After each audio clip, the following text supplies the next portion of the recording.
Lord, నేను నీకు తోడయ్యుందును. ఆదికాండం 31:3 ద్వారా దేవుడు ఈ రీతిగా సెలవిస్తూ ఉన్నాడు.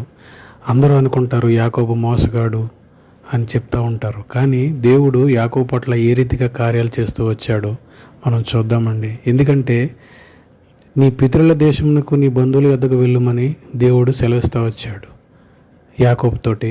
కానీ మనల్ని కూడా దేవుడు మనకు తెలియకుండానే తప్పుడు దోవలో మనం ప్రయాణిస్తూ ఉంటాం. కానీ దేవుడు వదిలిపెట్టకుండా సరైన మార్గంలో మనల్ని నడిపిస్తూ ఉంటాడు, మనకి తోడుగా ఉంటూ వస్తాడు. అంత మాత్రమే కాదు ప్రియులారా, నేను నీకు తోడై ఉండి నువ్వు వెళ్ళి ప్రతి స్థలమందు నిన్ను కాపాడనని దేవుడు సెలవిస్తూ ఉన్నాడు.